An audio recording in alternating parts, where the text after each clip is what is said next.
Merci beaucoup. C'est mieux sans les masques.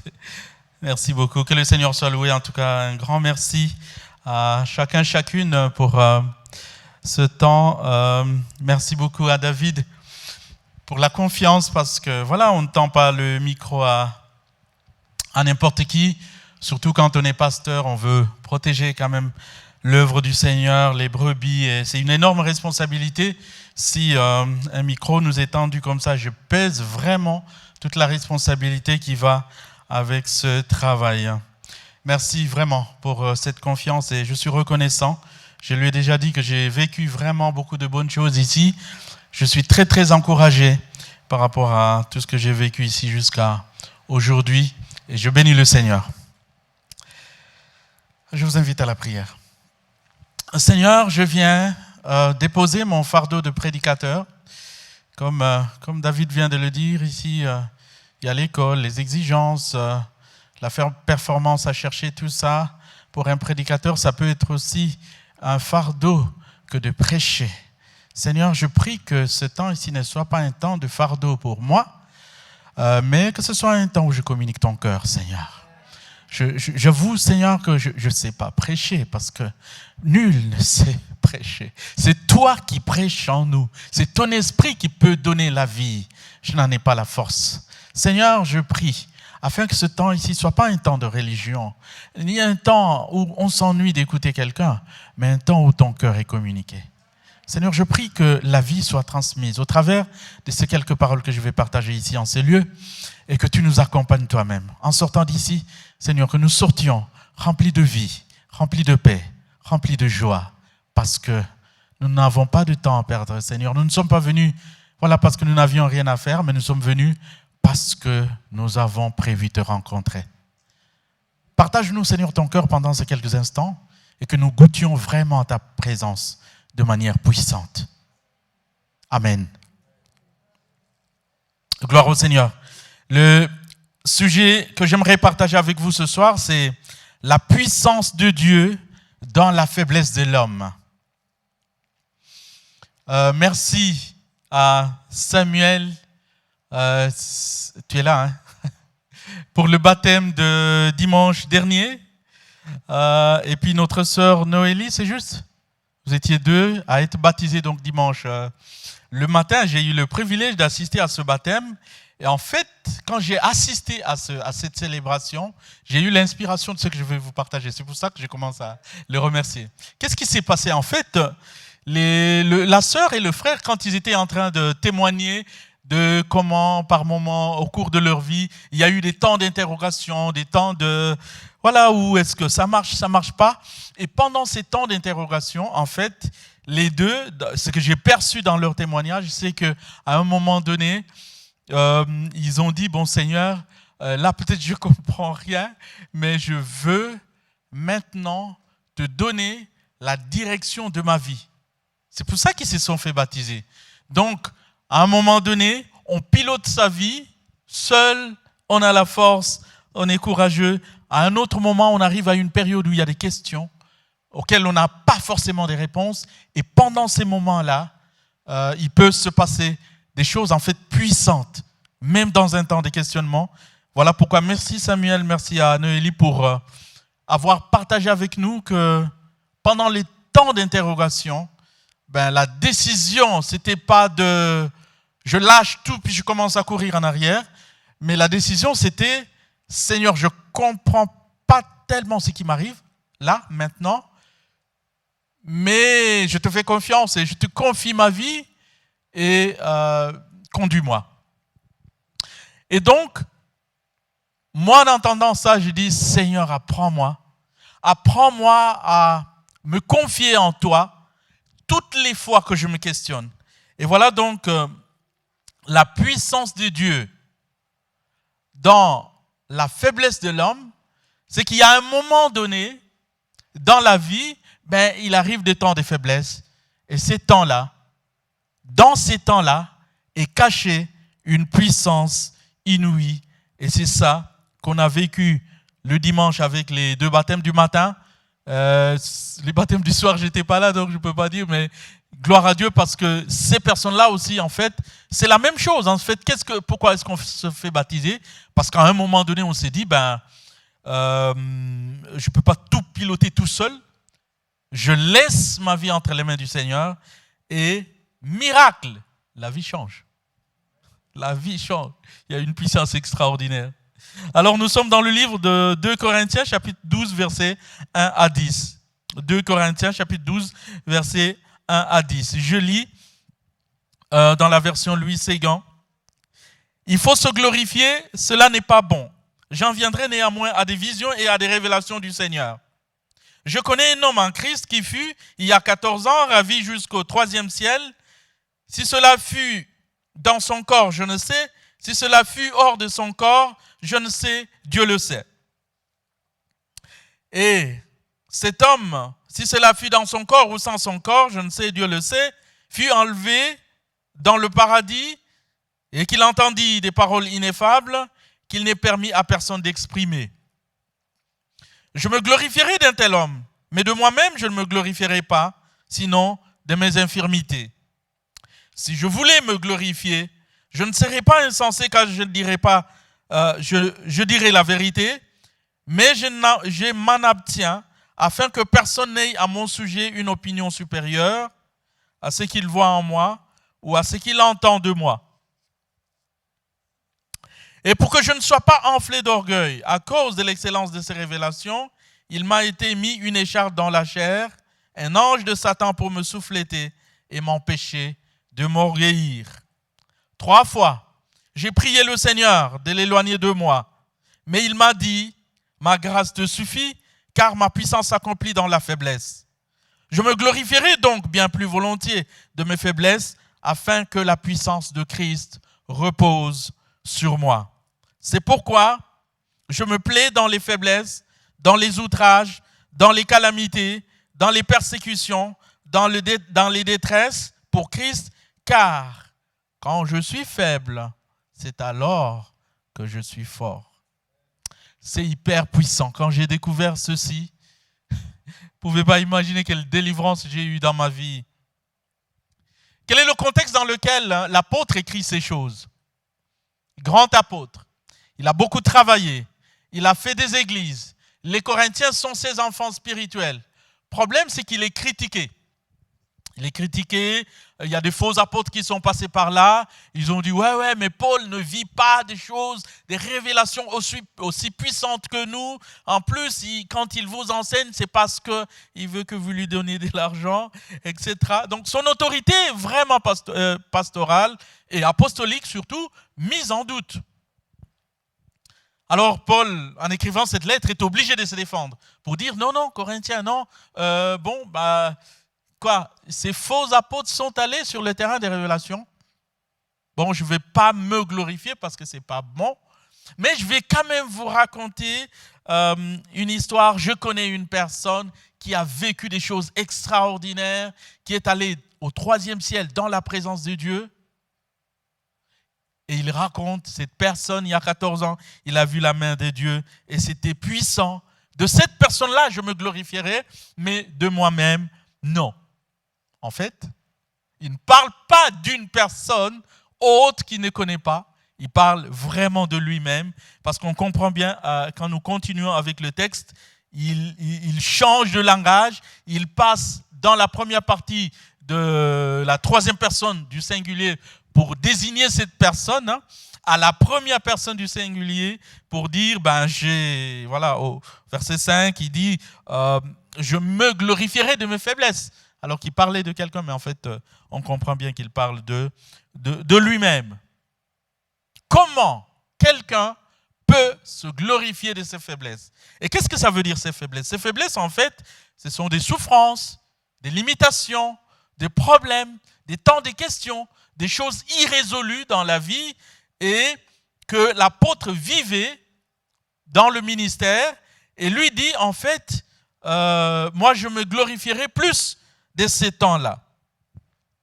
Donc, si nous prenons le verset 7, il va dire jusqu'à affirmer qu'il a comme une sorte d'écharde, une sorte d'épine dans sa chair, dans son corps, quelque chose qui fait mal, quelque chose qui dérange. Et ailleurs, il va jusqu'à dire, j'ai l'impression, je paraphrase, c'est pas comme ça qu'il le dit, mais c'est comme un ange de Satan qui est logé dans mon corps et qui me dérange. Alors, les commentateurs disent, est-ce une maladie? Est-ce un handicap? Est-ce que ses yeux avaient des problèmes? Ou, voilà. On a fait toutes sortes d'hypothèses. Ce qu'on peut retenir, en tout cas,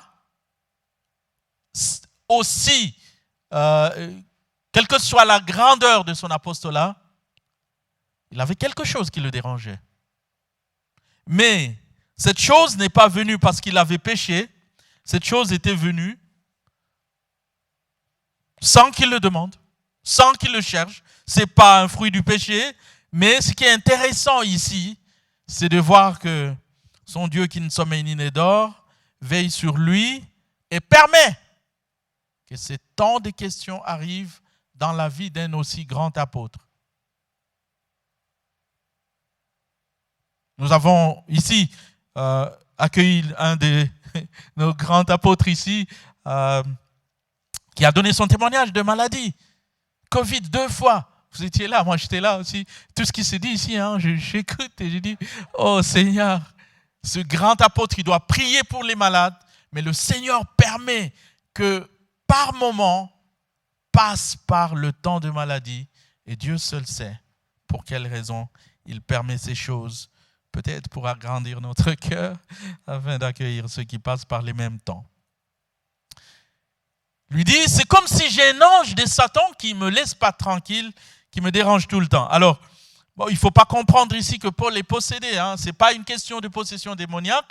C'est vraiment quelque chose qui vient de l'ennemi et qui le dérange. Et nous savons que le Seigneur peut se servir de l'ennemi pour pouvoir nous garder humbles. Pour pouvoir nous garder humbles. Il peut se servir de toutes les circonstances pour pouvoir finalement nous briser, pour pouvoir, que ce soit l'apôtre, que ce soit nous et chacun de nous. C'est pour ça que ce sujet est vraiment intéressant parce que celui qui parle ici, ce n'est pas quelqu'un qui a péché, ce n'est pas quelqu'un qui ne connaît pas Dieu, mais c'est vraiment un apôtre, quelqu'un qui vit dans la présence de Dieu, mais quand même, quelque chose de difficile est dans sa vie. Quelque chose est logé dans sa vie et en plus, il dit, j'ai même prié. Ce n'est pas la prière qui a manqué. J'ai prié 3 fois, mais le Seigneur m'a dit, ma grâce fait quoi? Te suffit. Donc il peut arriver au Seigneur de pouvoir refuser de répondre à certaines de nos prières pour notre bien. Non mais c'est vrai. Vous imaginez un enfant que vous avez à la maison, à qui vous donnez tout ce qu'il demande, tout. Papa, donne-moi un fusil. Ah, attends, mon fils, je te l'achète. Donne-moi un couteau. Sans même que vous puissiez vérifier pour qu'est-ce qu'il va en faire. Et non, si nous refusons que nous puissions acheter un nouveau fusil, un gamin de 10 ans, hein, voilà, Dieu peut se permettre aussi dans notre vie, sur notre parcours, de nous dire, je sais que tu pries pour ça, mais je le retiens exprès. Parce que si je t'accorde tout, tu risques de prendre même ma place jusqu'à être tout puissant. Tout ne doit pas te réussir. À un moment donné, ce dont tu as besoin, je te l'accorde, mais certaines choses qui sont peut-être simplement des désirs, qui ne sont peut-être pas des besoins, même des besoins, quand ce n'est pas nécessaire, le Seigneur peut les retenir, juste pas pour faire du mal pour faire, ou parce qu'il veut nous embêter, mais parce qu'il y a un but plus grand. Il est plus important pour le Seigneur qu'il garde le cœur de son apôtre près de lui, plutôt qu'il lui donne tout ce dont il a besoin sur la terre et qu'il le perde plus tard. Il en est de même pour nous, bien-aimés frères et sœurs. Au verset 9, c'est un verset hyper puissant où il dit « Ma force », donc la puissance de Dieu, s'accomplit dans la faiblesse. C'est incroyable. Qu'est-ce que ça veut dire? Quand vous passez par des moments de questionnement, pourquoi mon examen ne réussit pas? Pourquoi ceci ne marche pas? En fait, vous êtes comme dans une situation de vulnérabilité. Vous avez besoin de demander de l'aide. Et ça, les Suisses n'aiment pas. Je vous titille un peu. Demande quoi? T'as dit quoi? Demander de l'aide à qui? Moi, j'ai des parents qui ont tout. Je suis bien. J'ai fait des études. J'ai un poste intéressant. Demander de l'aide à qui? Eh bien, le Seigneur, s'il voit cet orgueil en nous, il va permettre des situations où nous serons obligés de demander de l'aide à quelqu'un. Et surtout à lui. État de besoin. Et donc, pendant ce temps-là où quelque chose nous dérange, si nous ouvrons la porte à Dieu pendant ce temps-là pour lui dire, j'avoue que je ne peux pas gérer. Merci Samuel. Merci Noélie. J'avoue que je ne peux pas gérer. Seigneur, je capitule. C'est ça, capituler, on dit. Hein? Ça veut dire, je laisse le volant, prends le volant, moi je me mets sur le siège passager, toi tu conduis, puis on arrivera à bon port. En ce moment-là, l'état de besoin, l'état de faiblesse, l'état de maladie, l'état de problème devient une occasion de puissance de Dieu. Parce que Dieu a l'occasion maintenant de dire, ok, puisque tu as compris que tu ne peux plus rien, maintenant moi je rentre en action pour démontrer qu'il n'y a pas un besoin qui est plus grand que moi. Donc on permet en fait au Seigneur de faire quelque chose à sa manière et de façon extraordinaire. J'aimerais vous raconter quelque chose que j'ai vécu. Je suis dans une église à Bâle et un jour on faisait de l'évangélisation. On fait de l'évangélisation et puis on distribue des Bibles. Donc comme instant, on distribue des Bibles dans la rue, en pleine ville à Bâle. Et j'observe les gens. Et vous savez quoi? Je vois une maman qui vient, une dame qui vient.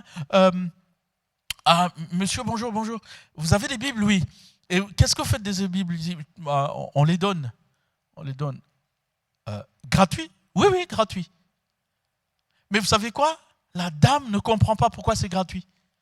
Je dis, mais vous pouvez prendre, c'est gratuit. Elle me dit, non, non, non, j'ai 20 francs, il faut que je vous donne. Madame, c'est gratuit. Vous pouvez partir avec. Et elle a de la peine à recevoir quelque chose de gratuit. Je ne sais pas si c'est culturel, David m'expliquera, mais moi je suis surpris, elle est aussi surprise. Elle sort 20 francs de son sac. Monsieur, il faut que vous teniez ces 20 francs, je ne peux pas prendre votre Bible. Alors elle regarde comme si on est en train de la piéger. Elle dit, non, on ne vous piège pas, cette Bible, elle est gratuite. Enfin, c'est tout ce qui est ici, c'est gratuit. Donc, pour qu'elle rentre dans cette logique de je n'ai pas de Bible, j'ai une Bible ici qui est gratuite pour moi maintenant, je peux la prendre cette Bible, je peux partir avec. Je ne sais pas qu'est-ce qui se passe dans la tête de la personne, peut-être elle s'est dit, ouais mais recevoir quelque chose de gratuitement, c'est quand même pas bien. Oui mais c'est gratuit, tu peux prendre, tu peux partir. Mais ça a fait, alors finalement on a dû accepter ces 20 francs parce que tellement elle insistait. Et je me suis dit, Seigneur, qu'en est-il du salut? Les gens ne peuvent pas admettre ou ne veulent pas admettre que là, je suis coincé. Et que je peux aller vers Dieu pour lui dire, Dieu, j'ai besoin de toi. J'ai besoin de toi, là, maintenant. Et comme on n'est pas habitué à demander, on est habitué à l'autosuffisance, on est habitué à être moindre besoin, ben on appuie un bouton, on est servi. Donc on n'a pas cette idée qu'on peut dépendre de quelqu'un. Gloire à Dieu quand ça roule. Je puis vous dire que ça ne roule pas toujours. Il arrive des moments où ce qui a roulé hier ne roule plus aujourd'hui. Et pendant ce moment-là, on doit avoir l'humilité de dire, je n'ai pas l'habitude de recevoir des choses gratuites, je n'ai pas l'habitude de demander, mais là il s'agit quand même de ma vie. Je demande à Dieu de l'aide.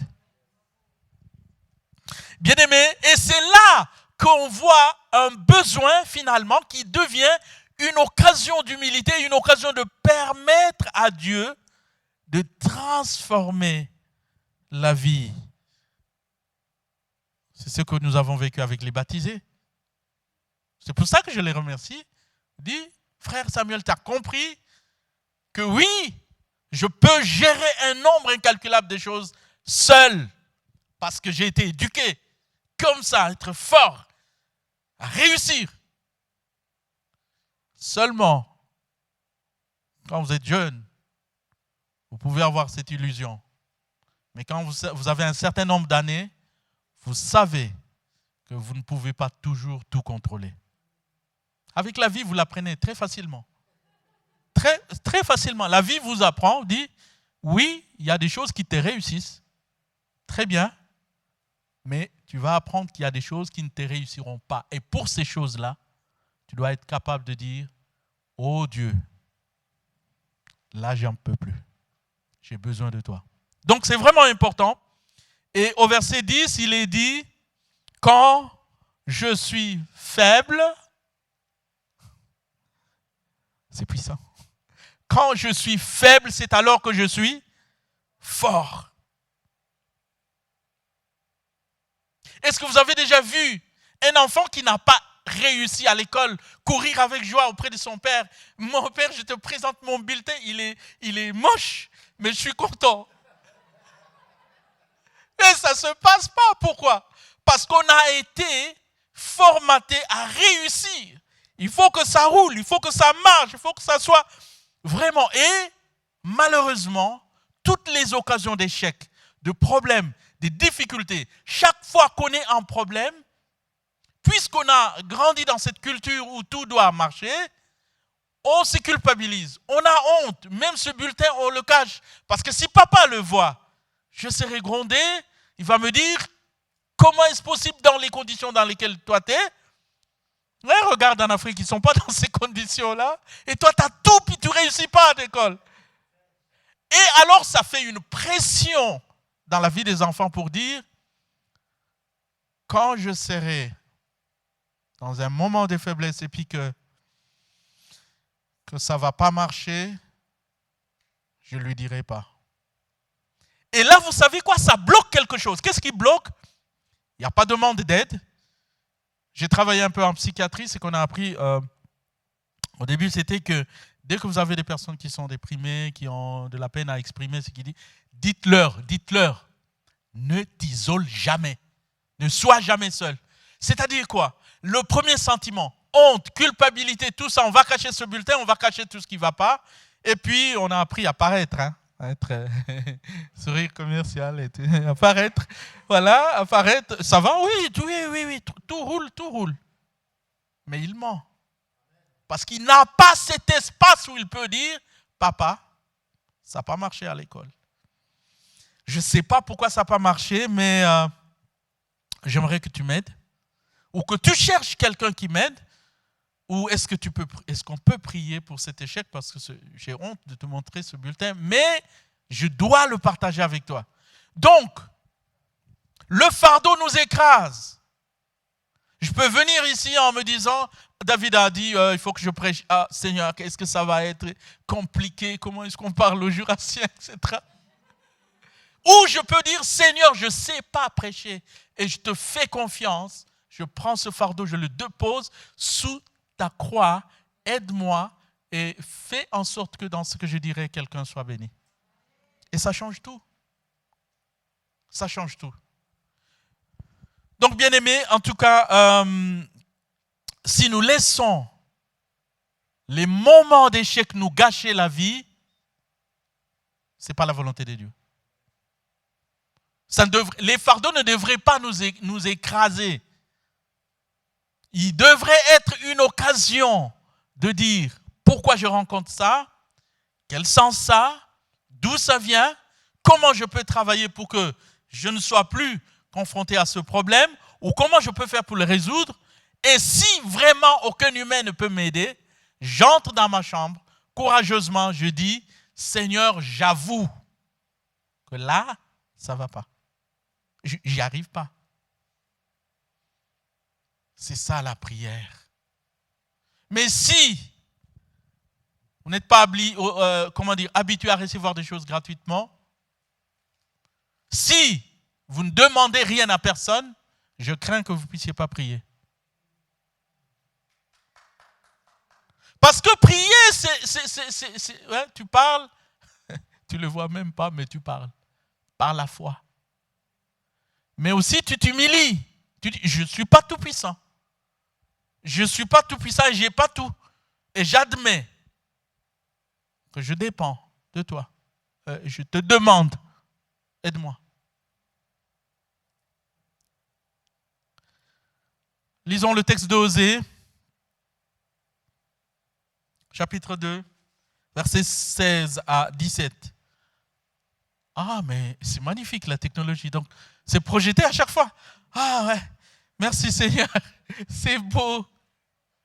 Je vais lire sur... Voilà, gloire au Seigneur. Osée, chapitre 2, versets 16 à 17. C'est pourquoi voici, je veux l'attirer et la conduire au désert, et je parlerai à son cœur. Là, je lui donnerai ses vignes et la vallée d'accord plutôt, comme une porte d'espérance. Et là, elle chantera comme au temps de la jeunesse, comme au temps où elle remonta du pays d'Égypte. C'est un texte assez lointain, il faut que j'explique le contexte.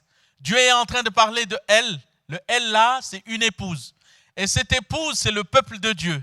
Et Dieu le compare à une dame qui a un mari, puis cette dame va finalement se prostituer. En présence de son mari, elle brise l'alliance du mariage, elle va se prostituer. Et donc, Israël, ici, dont il est question, est considérée par le Seigneur comme l'épouse du Seigneur qui se prostitue. Et qu'est-ce que Dieu dit? Je vais l'attirer et la conduire au désert. Et là, au désert, je parlerai à son cœur. Et j'arriverai à conquérir son cœur pendant que nous sommes dans le désert. Et ensuite, je la bénirai. C'est-à-dire qu'il arrive que le Seigneur permette que des temps de désert viennent dans notre vie. Parce que nous sommes trop embrouillés. Il y a trop de bruit en ville. Il y a trop de bruit. Il y a des assurances pour les pieds, pour les ongles, pour les cheveux, pour tout. On est assuré jusqu'aux dents. Le Seigneur dit, mais quand est-ce que tu vas compter sur moi? Alors je vais faire quelque chose qui ne répond à aucune des assurances. Amen. Tu cherches une assurance, mais ça ne marche pas en fait. Ça n'entre dans aucune assurance. Parce qu'il y a trop de bruit en ville. Il y a trop de bruit en famille. Il y a trop de bruit dans notre cœur. On a appris des choses. On a des forteresses. On a des convictions. Même si on nous dit c'est gratuit, la personne ne croit pas que le salut peut être gratuit. Il faut qu'on le lui vende. Non, mais ce n'est pas à vendre, c'est gratuit. C'est gratuit. Tu peux le prendre et partir. Non, mais... Amen. Et alors, le Seigneur dit, ok, il faut que je crée des déserts. Je te prends. On va ensemble, à deux. Il n'y a pas de parents, il n'y a pas d'amis, il n'y a personne autour. Et je te parle et je t'explique que si tu n'arrives pas à comprendre que tu ne peux pas tout contrôler tout le temps, tu risques d'être malheureux toute ta vie. Et celui qui a compris l'utilité de ces temps de désert va profiter pour écouter la voix de l'Éternel.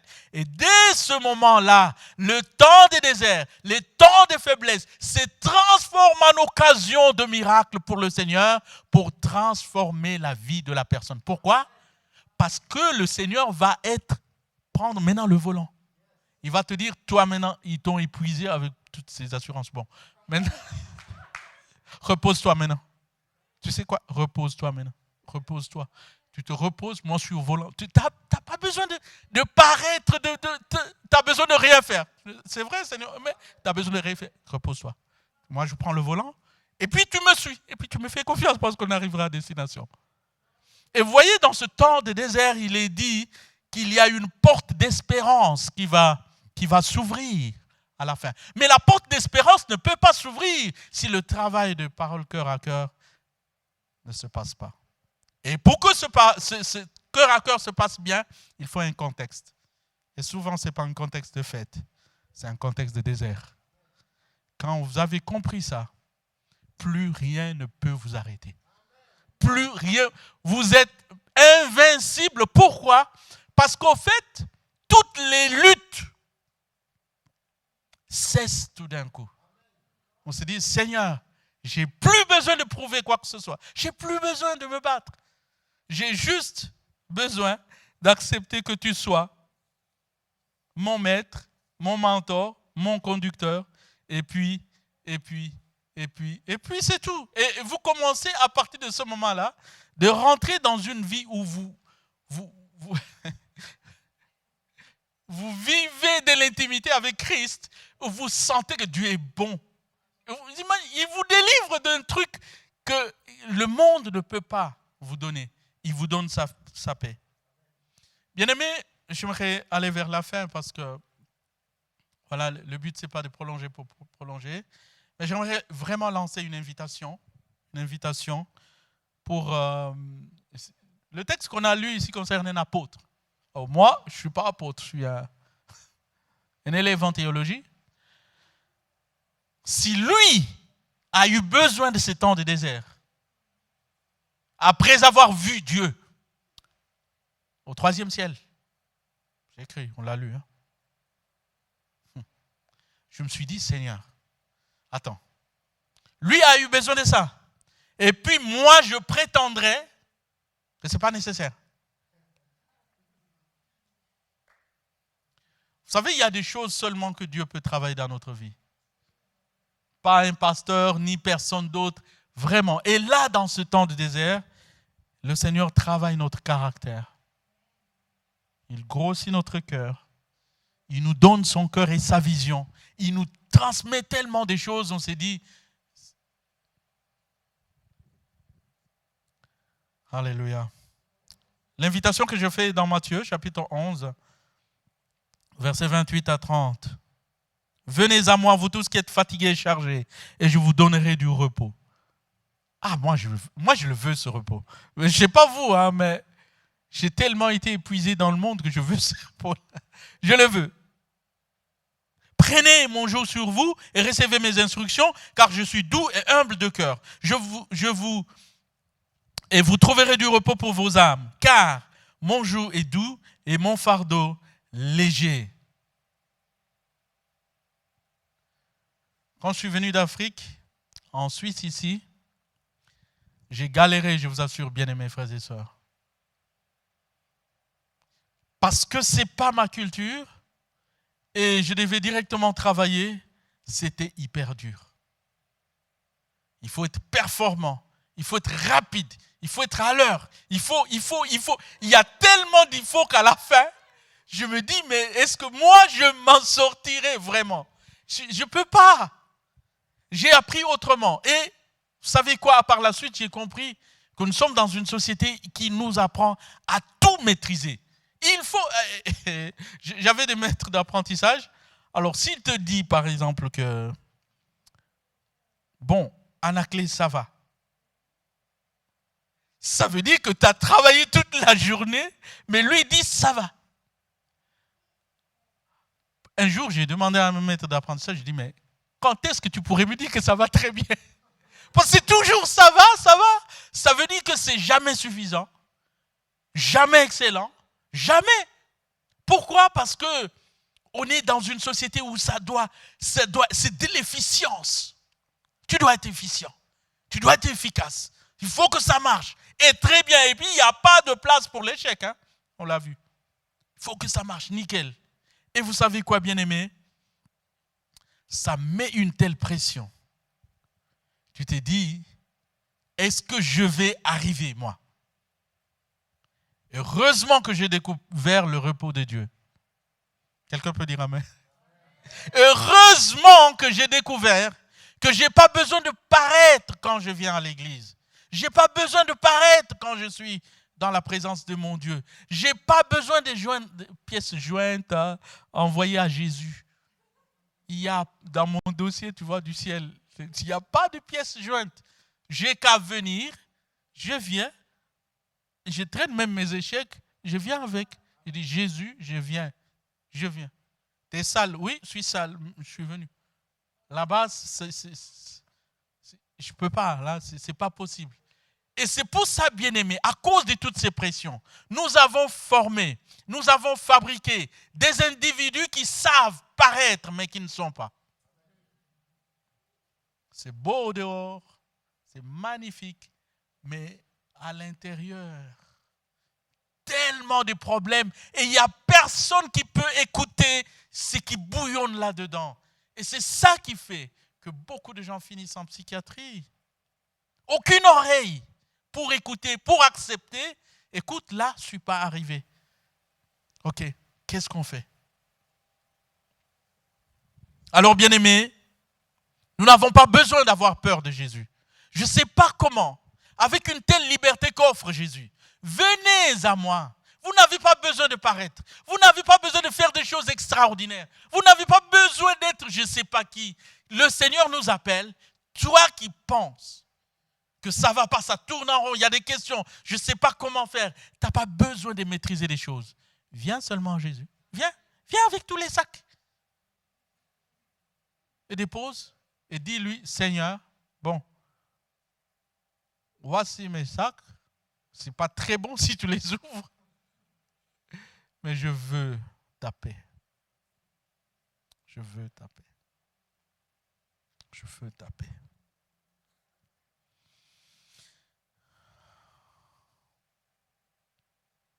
Comment, Seigneur, est-ce possible qu'il y a cette possibilité de vivre en paix et dans la joie et de ne pas la saisir? Je ne sais pas.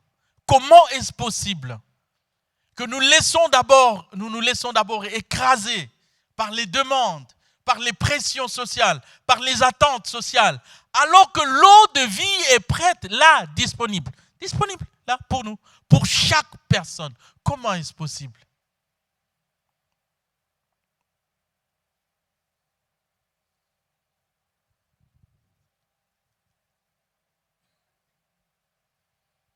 Je vous garantis, bien-aimés, je finis par là, que si vraiment, de tout cœur, on trime, on tourne en rond,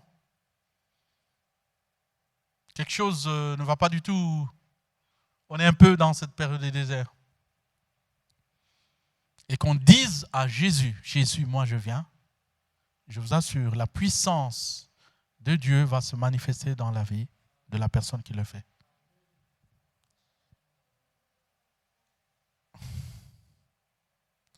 On avait une personne en psychiatrie à l'église.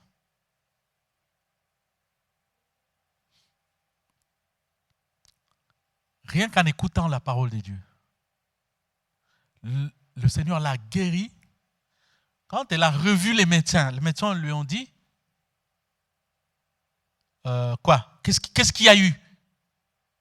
La sœur dit, Jésus a fait quelque chose d'extraordinaire. Comment ça, Jésus? Mais oui, Jésus. Et les autres personnes avec la personne étaient dans le groupe ont dit, tu dois nous témoigner, tu dois nous partager ça. Donc on voit vite la différence entre une personne qui voit la vie avec des pressions énormes sans savoir où aller et une autre personne qui écoute la parole de Dieu et dit, moi je veux la paix de Jésus, et il dépose son fardeau, ses pensées complètement changent, parce qu'on a été beaucoup programmé pour beaucoup de choses, on croit tellement des mensonges et des faussetés, tu n'y arriveras jamais. Hein? Tout ça par la parole de Dieu, les pensées changent, le comportement change. Tout d'un coup, la personne qui manquait de sourire commence à avoir le sourire. Bien-aimé, depuis que j'ai découvert ça, je ne le lâche plus. Je ne le lâche plus. Frère Samuel, ne le lâche plus. C'est le bon choix.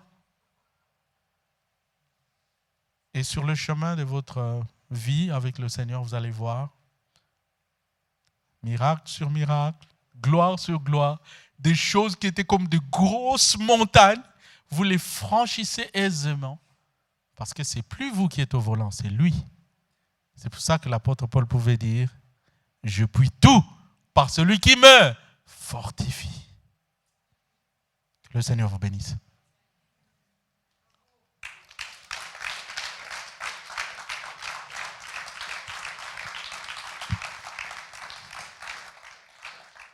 Je ne sais pas comment on va faire les choses, mais j'aimerais vraiment, avant de finir le culte, je sais que le temps tourne. Si on peut prier, David, peut-être, vous voulez, on peut prier 1 minute, ok.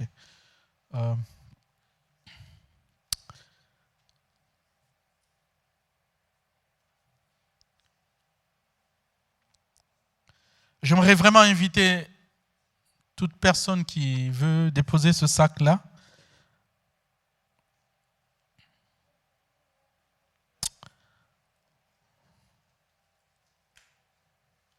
Mais même le fait d'être parent en Suisse. Parent, simplement. Comment être à la hauteur d'être parent? Comment être à la hauteur d'être ceci? On est tout le temps sollicité. Mais Christ veut nous donner sa paix, sa victoire, qu'on lui laisse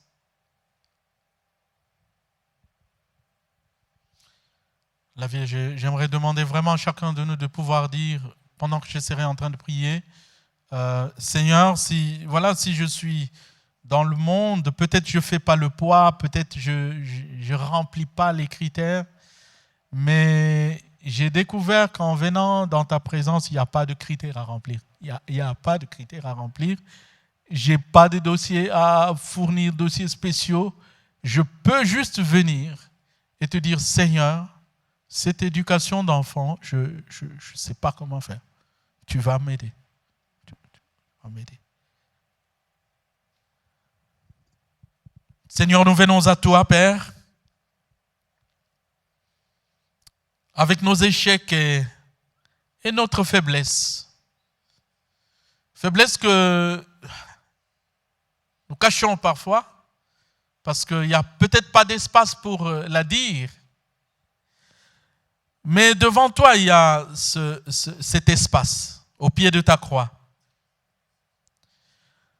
Je prie, Seigneur, pour chaque frère, chaque sœur qui aimerait dire à toi ce soir, Seigneur, je te donne ma vie, je capitule et je veux que tu prennes le volant.